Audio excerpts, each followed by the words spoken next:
Brandon Aiyuk, Washington Commanders. That is all anyone needs to hear to know this channel is blowing up today because CBS Sports just dropped a bomb that has the whole DMV wide awake, and it might be the move that completely reshapes Jaden Daniels' offense for 2026. We're talking about $27 million of pure talent hitting free agency, an all-pro caliber wide receiver who already knows Jaden from Arizona State, and a window that could slam shut at any moment.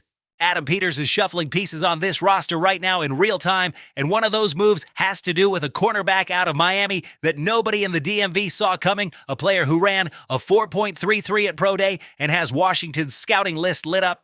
But that is not all, because there is something going on that has one eyebrow raised and the other one pointing straight at the sky, and it has to do with the number 7 pick in the draft.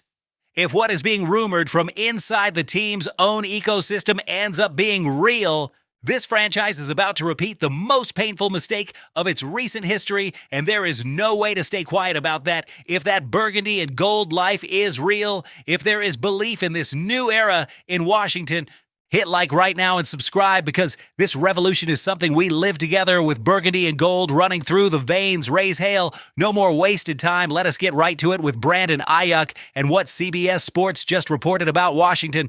Okay, let us start with the big one, because this is not some hallway rumor or random Twitter speculation. This is real. It is on paper, and it could change the entire face of the Washington Commanders offense heading into 2026. We are talking about Brandon Aiyuk, wide receiver for the San Francisco 49ers, who right now is the hottest name in the free agency market and has been linked to Washington for weeks. Let us set the stage, because some folks might not have the whole story. Aiyuk signed a 4-year, $120 million deal with San Francisco. Huge contract. The type of contract that said exactly what that player is. An elite receiver, someone who could do things only a handful of wideouts in the NFL can do. Crisp routes, reliable hands, the ability to separate in coverage, both in the slot and outside. A player Jaden Daniels knows firsthand because they were teammates at Arizona State. That is Brandon Aiyuk at full power, and then the disaster hit, a knee, a torn ACL that wiped out the entire 2025 season. Not a single NFL snap. And if that were not complicated enough, issues with the Niners escalated because, according to The Athletic, Aiyuk did not cooperate with the recovery plan the team put together, which led San Francisco to make a brutal call, void the guarantees in the contract. When the general manager, John Lynch, comes out and says, word for word, it is safe to say that was the last snap played here, bro. There is no coming back from that. So what is next for Aiyuk? The Niners first tried to find a trade partner, because it is always better to get something back than just straight up cutting a player of that magnitude. But with the entire league knowing Aiyuk is 100% done in San Francisco, nobody really bit in a serious way. The expectation across the league is that Aiyuk hits free agency, available to any team willing to take on the risk and the upside that come with that move. And this, fam, is where it gets fun, because CBS Sports reported that Jonathan Jones said once the 49ers release Brandon Aiyuk, the expectation is that Aiyuk signs with the Washington Commanders on a 1-year deal. 1 year, a deal that lets Aiyuk prove the ACL is good to go and lets Washington take a high-ceiling swing without getting locked in long-term with somebody who has not stepped on an NFL field in over a year. Bro, what just got read out loud has the hype meter way up. Think about it. This would be the reunion Commanders fans have been dreaming about ever since the first rumors popped. Jaden Daniels and Brandon Aiyuk, Arizona State teammates, suited up together in Washington. 2 players who know each other, get each other, and already have chemistry built from before the NFL. That is not a throwaway detail. The pre-existing connection between quarterback and wide receiver is one of the most underrated factors in today's game. The trust between those two is already baked in. Now keep it a buck. The risk has to be on the table too, because this is not some no-brainer slam dunk. Aiyuk did not play a single snap in 2025. We are in March of 2026. That means if a deal with Washington happens right now, Aiyuk shows up to training camp, working back in after an ACL rehab that already had relational friction with the Niners medical staff. How much of the Aiyuk everyone remembers is actually going to be available in week 1 of the regular season? That is the million-dollar question. And look, if anyone pulls up the Sporting News breakdown, They are saying Aiyuk would fit better in Pittsburgh or Buffalo as a number 3 option because Washington still needs a true number 2 next to Terry McLaurin. The argument makes sense. Someone coming off an ACL who has not played in over a year, ideally should not have the pressure to be locked in as WR2 from day one. On paper, that lines up. At the same time, no lies are being told here. If Brandon Aiyuk walks into that Washington locker room, even with all those question marks, that receivers room suddenly stops being the most obvious weak spot on the roster. Terry McLaurin is still Terry McLaurin, and now there is an all-pro caliber player who, at peak form, can cook any coverage out there. That completely changes the spacing in the passing game. It forces opposing defensive coordinators into some really uncomfortable decisions, and ultimately, it puts more on Jaden Daniels' plate in the best possible way. The hype is real, fam, but the eyes have to stay open too. This is nowhere near a done deal, and Adam Peters' call here is going to say a lot about how this front office weighs risk versus reward. And if Aiyuk does not end up in Washington, then the pressure on the next piece of news we're about to get into goes up by a factor of 10. So do not go anywhere. Okay, bro. Deep breath. We just went through a situation that has Commanders Twitter in full meltdown mode. But hold up, because what comes next matters just as much, and it is all about the defense. Did the Commanders just find the cornerback they need for 2026 at a Miami Pro Day? Tell me this does not give chills. The Miami CB, nobody saw coming. Look, it is understandable that all the energy right now is focused on the WR room and Aiyuk. Totally get it. But if the full picture of this roster and the moves Adam Peters is making really matters, the defense has to be part of the conversation, because 2025 was a year to forget on that side of the ball, and nobody knows that better than the Commanders. Let us talk numbers, because they are ugly. Washington finished dead last in total defense in 2025, giving up 384 yards per game. And what really makes it wild is that it was not just one area being bad, they were bottom 5 in passing defense, allowing something like 242 yards per game through the air, and also bottom 5 in rushing defense, giving up almost 142 on the ground. That is not just a bad defense. That is a defense that collapsed across the board. That reality cost Joe Witt Jr. the defensive coordinator job. Washington let that coach go at season's end. The front office answer was bringing in Durante Jones, who just finished a stint as defensive backs coach and pass game coordinator with the Minnesota Vikings, someone who really knows the cornerback position, and that sends a clear message about what the number 1 priority is in the secondary. Because the cornerback room got gutted this offseason. Marshawn Lattimore got cut, Jonathan Jones left for Philadelphia, and Noah Igbinoghene went to Seattle with the Super Bowl champs. That is not just a hole on the roster. That is a crater. Now, they did sign Amik Robertson out of Detroit, and that is a smart move, a player who knows what he is doing and fits the system. But Robertson alone is not the whole fix. That is where a name comes in that might not be on the radar yet. But after this, it will be Keionte Scott, cornerback out of Miami. According to analyst Ryan Fowler, the Washington Commanders are among the teams that have a top 30 visit set up with Keionte Scott. And this, fam, is not random. Top 30 visits are reserved for players a team is seriously interested in. Nobody wastes a top 30 visit on someone being evaluated casually. Those visits have real weight. And when the Miami Pro Day numbers for Keionte Scott are pulled up, it is easy to see why scouts were fired up. The player ran a 40-yard dash in 4.33 seconds, 4:33. Bro, with a 41-inch vertical, that is not normal athleticism. That is the kind of athletic profile that makes evaluators snap their heads up and start scribbling notes fast. But what really sells Scott is not just that 40 time. It is the versatility and the production.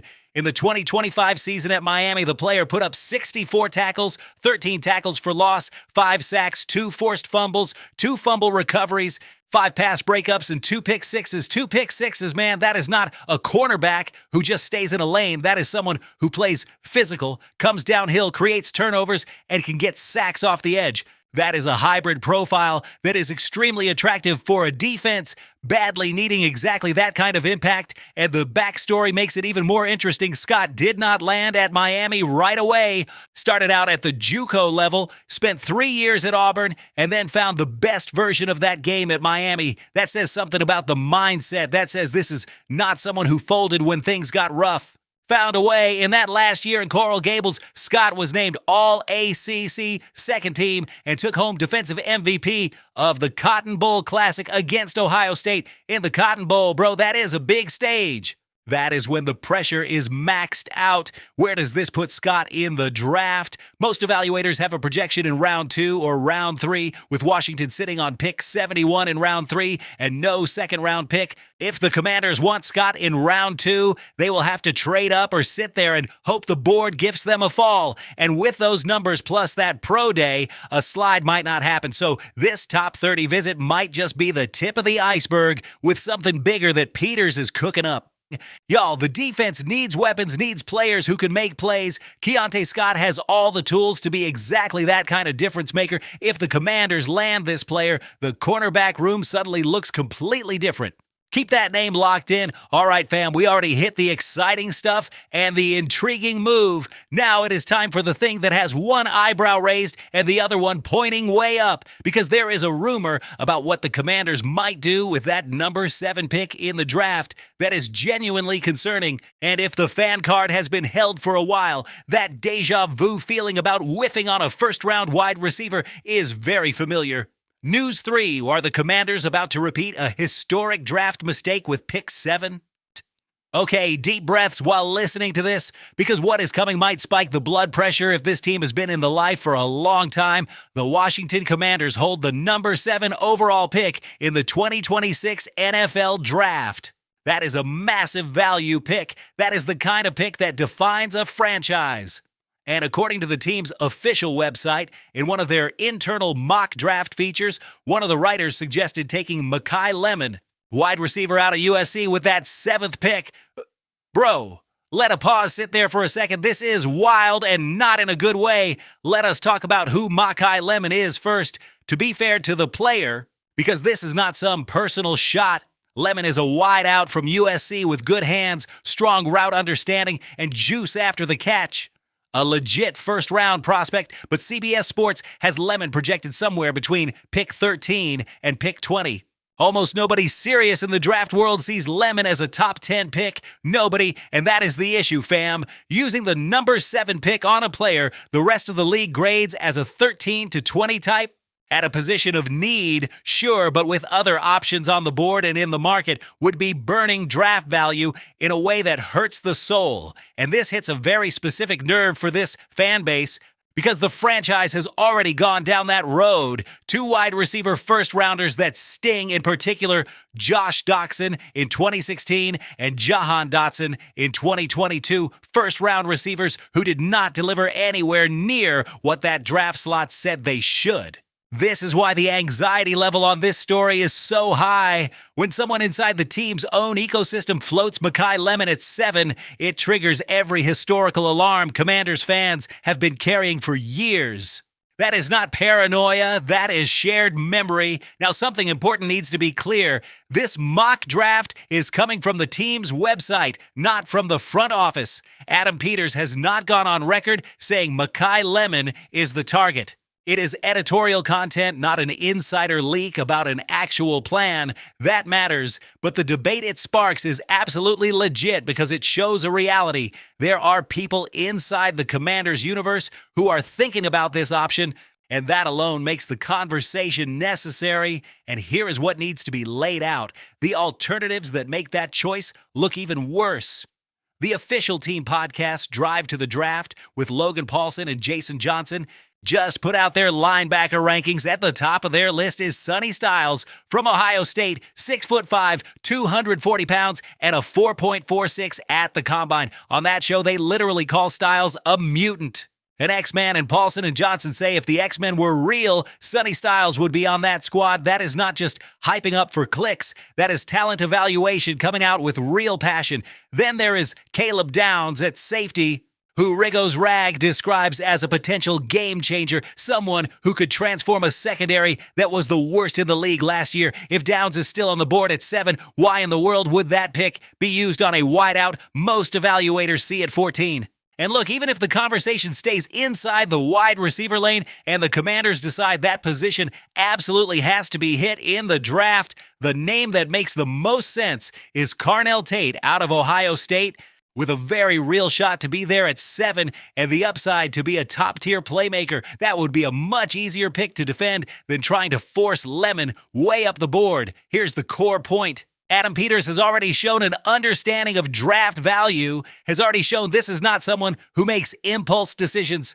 And the hope, the real hope for every Commanders fan is that when April 23rd hits and the clock starts on pick 7, Peters does what the best GMs in the league do, take the best player available regardless of position, or hit a true need with a player whose value actually matches that pick. Makai Lemon at 7 does not meet that bar according to almost any outside evaluation.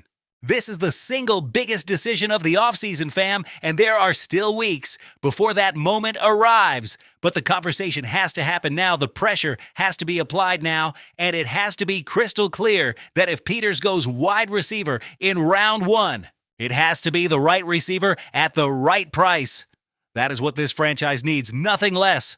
At the end of all this, what is most exciting about this specific moment in Washington Commanders history is that for the first time in a long time, the decisions really matter. This is not just some team trying not to get embarrassed on Monday Night Football. This is an organization with a legit franchise quarterback in Jaden Daniels, a GM in Adam Peters who knows what is going on, and a few weeks to go before one of the most important drafts this team has had in a generation. Brandon Aiyuk lining up next to Jaden Daniels, Keontae Scott bringing chaos to opposing secondaries.